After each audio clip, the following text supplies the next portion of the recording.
नमस्कार साथियों, आज मैं बात करूंगा स्किल मैट्रिक्स कैसे बनाते हैं और इसको कैसे बनाते हैं। स्किल मैट्रिक्स और कॉम्पिटेंसी मैट्रिक्स दोनों में क्या डिफरेंस है, ये हम सब एक्सेल शीट में समझेंगे इनको।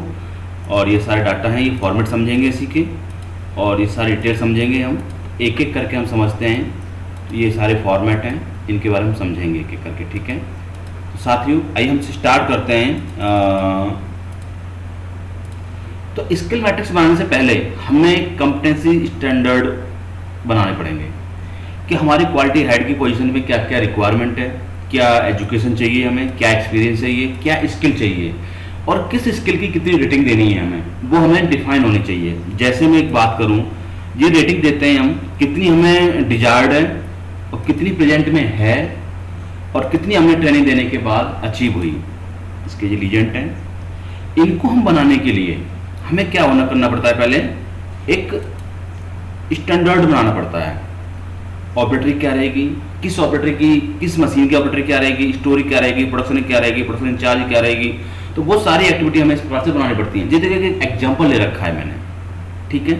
उसके बाद हमें नॉलेज क्या क्या होनी चाहिए, प्रोडक्ट नॉलेज, प्रोसेस नॉलेज, है ना, डिफेक्ट नॉलेज, एक एग्जाम्पल दे रखे हैं। अब स्किल और कंपिटेंसी में क्या अंतर होता है। स्किल होती है आपकी सेटिंग की स्किल हो गई, ऑपरेटिंग की स्किल हो गई, कोई मशीन ऑपरेटिंग कर रहा है तो उसकी स्किल हो गई आपकी, इंस्पेक्शन की स्किल हो गई, आपकी इंस्पेक्शन करने की स्किल है क्या, इंस्ट्रूमेंट चलाने की स्किल है क्या, ठीक है। ये सारी स्किल होती हैं। कंपिटेंसी क्या होती है, जैसे हमें कोई प्रोडक्टिविटी टारगेट अचीव करना है तो ये अचीवमेंट्स, क्वालिटी टारगेट अचीवमेंट, जो भी हम अचीवमेंट करते हैं वो हमारी कंपिटेंसी होती है।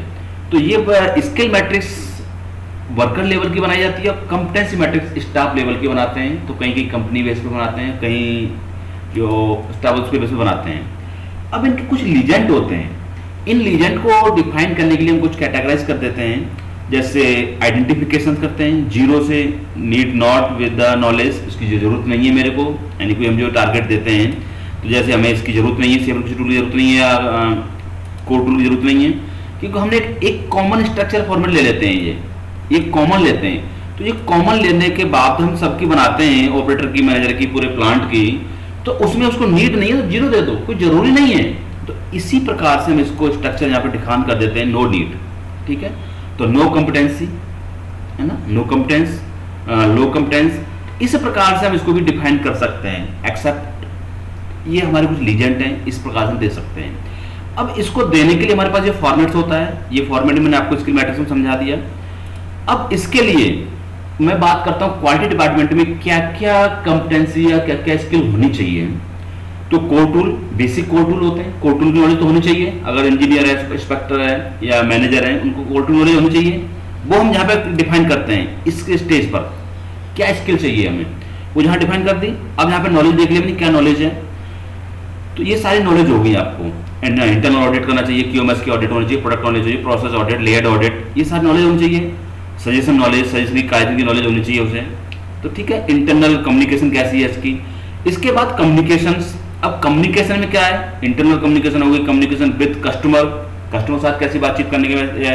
तो ये सारी कम्युनिकेशन के अंतर्गत पॉइंट आ जाते हैं। ये 11 पॉइंट लिए हैं। ये मोस्टली अपनी कंपनी की रिक्वायरमेंट के अकॉर्डिंग और आपके एक्सपीरियंस के अकॉर्डिंग ये चेंज होते रहते हैं। तो ये तो कुछ एग्जाम्पल लिए गए हैं, इनको समझ के आप डिस्कार्ड कर सकते हैं। तो ये वाले पॉइंट्स कहाँ जाते हैं, ये पॉइंट इस लाइन में शो होते हैं, ये यहां पर शो होते हैं ये।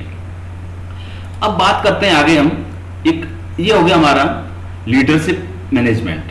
हमारे अंदर लीडरशिप मैनेजमेंट कितना है। हम किसी कंपनी में काम कर रहे हैं, मैनेजर है, सुपरवाइजर है, क्वालिटी इंजीनियर है, जो भी पोस्ट है, उसका लीडरशिप एंड मैनेजमेंट कितना स्ट्रांग है, उसको चेक करने के लिए हम ये पॉइंट चेक करते हैं। इसमें क्या हो गया, टीम वर्क कितना है इसका, सुपरविजन टाइम मैनेजमेंट कितना है इसका।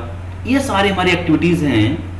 लीडर ग्रुप में कैसा कार्य कर लेता है, तो ये सारी एक्टिविटीज हैं, ये को कैसे कर सकता है। आईटी, अब हमें आईटी की नॉलेज कितनी है। आईटी होती है जैसे Microsoft office, word, power points, SAP, ERP, जो भी आपकी कंपनी में सॉफ्टवेयर हैं यूज होते हैं, उसकी नॉलेज कितनी है हमें, वो सब हमें पता होनी चाहिए।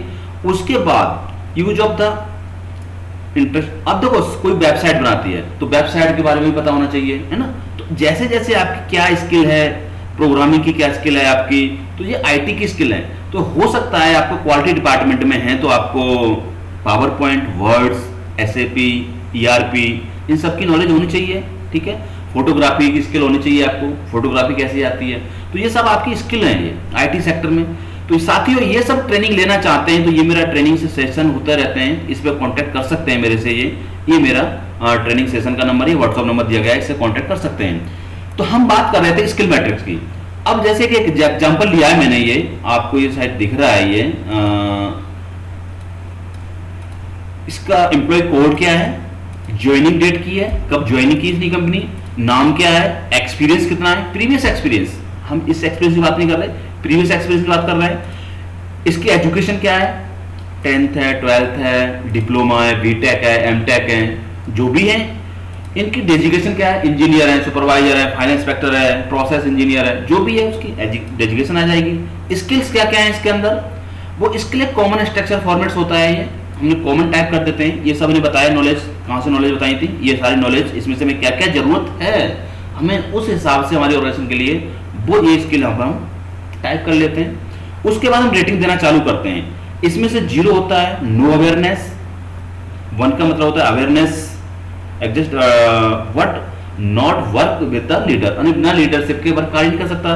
तो इस प्रकार से लीजेंड नंबर देते हैं, 0 देना है, 1 देना है, 2 देना है, 4 देना है, 4 कब देना है, यानी वो ट्रेनिंग भी दे सकता है, 4 देना है, उस टॉपिक की वो ट्रेनिंग भी दे सकता है, काम कर सकता है, काम करने के साथ साथ वो ट्रेनिंग भी दे सकता है, तो हम 4 नंबर देंगे, अदरवाइज 3 नंबर देंगे, वर्क कर सकता है, यानी एक्सपेक्टेड है। तो इस प्रकार से हम इसको नंबर रेटिंग देते हैं। तो यहाँ पर रेटिंग नंबर दिया हमने, इसकी हमें एनसी हैंडलिंग कितनी जरूरत है, 2 की जरूरत है, ठीक है। अगर हमें 3 की जरूरत है तो 3 नंबर देंगे। तो ये हमारा डिजायर्ड है, जो हमने यहाँ पे बात करी थी, इसका मतलब है डिजायर्ड, डी का मतलब है डिजायर्ड, एटी का मतलब है आफ्टर ट्रेनिंग, ट्रेनिंग के बाद क्या है, और पी का मतलब है प्रेजेंट लेवल, यानी प्रेजेंट लेवल में क्या लेवल चल रही है इसकी, और जीडी का मतलब है जो ट्रेनिंग देने के बाद लेवल क्या रहती है, गैप कितना है इसका, ठीक है।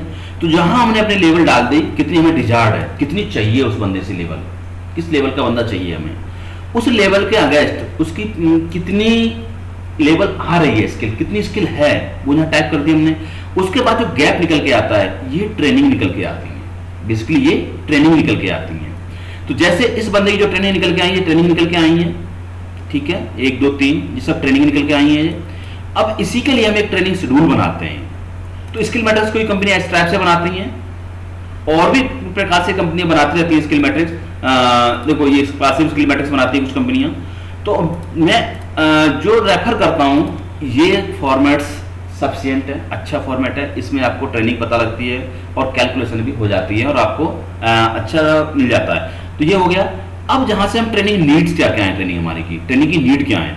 अब जैसे यहां से जो गैप निकल के आया, वो हमारी ट्रेनिंग की नीड है, हमारी ये ट्रेनिंग की नीड है।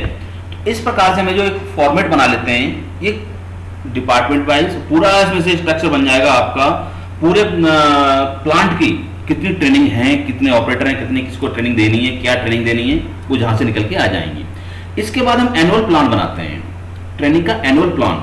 हमारे जो ये ट्रेनिंग है, ये ट्रेनिंग कहां से आएंगी, ये टॉपिक, ये वाले टॉपिक आ जाएंगे, ये टॉपिक हम यहाँ पर आ जाएंगे हमारे इस टॉपिक में।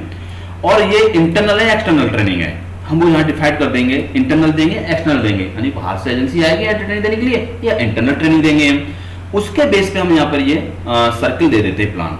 अब अप्रैल में देने, मंथली देनी है, क्वार्टरली देनी है, जैसे जैसे हमारी रिक्वायरमेंट है हमारे प्लांट की या हमारी बजट की, उसके अकॉर्डिंग हम इसमें प्लान कर देते हैं। तो ये लीजेंट बना रखे हैं कुछ प्लान, और ये कंप्लीटेड, यानी कंप्लीट हो जाते हैं, इस पर कलर कर देते हैं और प्लान में ये रहेगा। तो ये लीजेंट हो गए हमारे। अब ट्रेनिंग कैलेंडर बना देते हैं हम। कहीं की कंपनियां इस प्रकार से कैलेंडर बना देती हैं, तो जो पॉइंट थे ये वाले पॉइंट्स, ये पॉइंट उठ के यहाँ पर आ जाते हैं, तो ये आपके ट्रेनिंग प्लान बन जाता है। अब ट्रेनिंग शेड्यूल बना दिया मैंने, ट्रेनिंग शेड्यूल बनाया किस डेट को, जैसे मेरे पहली तारीख की शेड्यूल थी, ये शेड्यूल को मेरे को ट्रेनिंग देनी थी इसकी, तो ये प्लान था यहाँ पर, इस डेट को उठा के मैंने यहाँ ले आया, और ये टाइम में होगा, ये ट्रेनिंग रूम में होगा, इंटरनल होगा, तो इंटरनल हम इसको ट्रेनिंग करेंगे, इस प्रकार से शेड्यूल बना देंगे हम। तो यहाँ पे ट्रेनर का नाम आ जाएगा, इस प्रकार से इसको हम बना देंगे, ट्रेनिंग ये हो जाएगी। इसी प्रकार से आपका ये फीडबैक फॉर्म भर जाएगा, फिर ये जो ट्रेनिंग देगा उसका फीडबैक भी लेंगे, ये ट्रेनिंग कैसी रही, तो ये फीडबैक फॉर्म है, तो ये फीडबैक फॉर्म फिल हो जाता है। उसके बाद हम ट्रेनिंग फीडबैक हम इस प्रकार से भी ले सकते हैं, ये क्वेश्चन आंसर है, ये पूछ के उसका प्रिंट आउट दे देते हैं, उस जो ट्रेनिंग लेता है ट्रेनर होता है उसको दे देगा। तो ट्रेनिंग जो कैंडिडेट ट्रेनिंग ले रहा है वो फीडबैक दे देगा कितनी फीडबैक रही, क्या इसको हमें मिला। उसके बाद हम एक ऑन जॉब ट्रेनिंग भी देते हैं, एक अटेंडेंस रिकॉर्ड भी बनाते हैं हम इसका। तो अटेंडेंस रिकॉर्ड, ये तो हमारी ट्रेनिंग शेड्यूल हो गया था, शेड्यूल ये शेड्यूल था, शेड्यूल के बाद हमने फीडबैक ले लिया, ये फीडबैक इस फॉर्म में भी ले सकते हैं, फिर अटेंडेंस शीट भी लेनी होती है, हमें अटेंडेंस भी लेनी होती है। तो अटेंडेंस यहाँ पर आपके एम्प्लॉय नेम और कोड, डेजिग्नेशंस, डिपार्टमेंट और सिग्नेचर, यहाँ सिग्नेचर करा लेते हैं। तो इस प्रकार से आपके पूरे सिग्नेचर हो जाते हैं और जहाँ पर पूरा जो इंटरनल है एक्सटर्नल है, कितने टाइम की ट्रेनिंग थी, पूरे यहाँ पर डिटेल बन जाती है। जो हमने टूल रूम में दी यानी ट्रेनिंग रूम में दी, इंटरनल है, इस प्रकार से हमारी पूरी ये बन जाता है। उसके बाद एक ऑन जॉब ट्रेनिंग भी देते हैं हम, जो हमारे वर्कर्स होते हैं जो मशीन छोड़ के नहीं आ सकते हैं, उनको हम ऑन जॉब ट्रेनिंग देते हैं। ऑन जॉब ट्रेनिंग देने के लिए हम क्या करते हैं, ऑन जॉब ट्रेनिंग देते हैं, इस प्रकार से फॉर्म बन जाता है। इसमें हम एक उनका फीडबैक लेने के लिए, जो इफेक्टिवनेस लेने के लिए हम इसको ये लीजेंड देते हैं। इस प्रकार से हम कोई रिटर्न में ले रहे हैं या वर्बल ले रहे हैं, ओरल ले रहे हैं, कैसे उनका फीडबैक लेंगे आफ्टर 30 दिन बाद, यानी 30 दिन की हमने ट्रेनिंग दी, उसके 30 दिन बाद उसका रिजल्ट क्या रहा, पॉजिटिव आया या निगेटिव आया, कि वैसा का वैसा ही है। हमने किसी को समझाया डिफेक्ट कम करने हैं, वो डिफेक्ट कम ना करके डिफेक्ट बढ़ा रहा है, तो हमारा पॉजिटिव निगेटिव आ रहा है। तो इस प्रकार से हम इसका भी फीडबैक लेते हैं, यस या नो, इफेक्टिव है या नहीं इफेक्टिव है। तो ये ऑन जॉब ट्रेनिंग का हम फॉर्मेट भर लेते हैं इस प्रकार से। उसके बाद हमारे ये इसका भी इफेक्टिवनेस दे देते हैं, ट्रेनिंग का क्या ट्रेनिंग देंगे, क्या क्या टॉपिक रहेंगे हमारे, ये एजेंडा बना देते हैं इस प्रकार से हम। तो ये ट्रेनिंग के एजेंडा है, ये बहुत सारी ट्रेनिंग्स हैं, ये मैं एक आपको छोटी सी वीडियो में आपको समझाने की कोशिश कर रहा हूँ एक ट्रेनिंग का टॉपिक। तो साथियों, अगर आप ये ट्रेनिंग अटेंड करना चाहते हैं तो मेरे से अटेंड कर सकते हैं, फुल डिटेल में समझ सकते हैं। मैं एक एक पॉइंट आपको डिटेल में समझाऊंगा, कैसे कंपनी में एक्टिविटी होती है, वो सारी एक्टिविटी हम समझते हैं और समझाते हैं। तो साथियों, उसके बाद हमारे ये ट्रेनिंग टॉपिक्स हो सकते हैं, ये इस प्रकार से एम्प्लॉयज का बना सकते हैं। ये है हमारा, ये सारे टॉपिक्स थे, ये ट्रेनिंग थी। तो साथियों, ये कैसी लगा ट्रेनिंग, कमेंट करके जरूर बता सकते हैं। अगर आपको इसी प्रकार से ट्रेनिंग चाहिए तो कमेंट और शेयर जरूर करें, इससे मैं और अच्छी अच्छी वीडियो बना सकूं। Okay, thank you very much.